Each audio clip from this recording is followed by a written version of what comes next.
खुलुमबाय नोंथांमोनखौ बयखौ बरायबाय दिनै एमजेनि हाबाया सोलिगासिनो दङ हिन्जावनि न'आव बा प्रीति नार्जीनि न'आव हाबाया सोलिगासिनो दङ लोगोसे सनितपुर डिस्ट्रिक्टनि सिङाव थानाय दरसे गामियाव सासे आइजोखौ बुथारनानै सावदों दायना सन्देह खालामनानै बुथारनानै सावदों बिनि सायाव सावरायगोन अब्ला जों गिबियावनो सावरायगोन दायना सन्देह खालामजानाय आइजो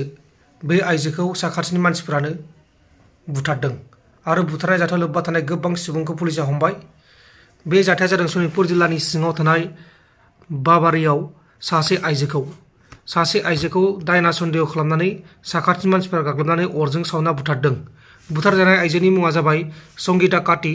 30 बोसोर बैसोनि आरो उनाव पुलिसा जाथायनि सायाव नायबिजिरनानै जाथायाव लोब्बा थानाय गासै 6 दायनिगिरिफोरखौ एरेस्ट खालामदों हमजानाय दायनिगिरिफोरनि मुङा जाबाय अजय सांघार धीराज बागवार सूरज बागवार रिंकू मालार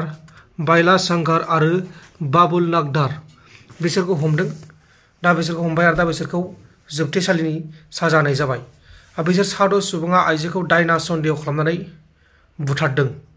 माबा मोनसे जादोंमोन जानांगौ आइजोआ बेखौ बुंबाय जानांगौ अजाफोरा बेनो दायना होननानै बेबायदि अजाफोर दङ गोबां अजाफोर दङ दा बेनिखायनो अजाफोरा बेखौ बुथारहैयो सिगांबो बिदि जाथाय जादों अजाया बुंदों बे आइजोआ दायना उनावहाय जायबा लोमजादों बे मानसियाथ' दायना सानबाय बुथारबाय बिदि जायो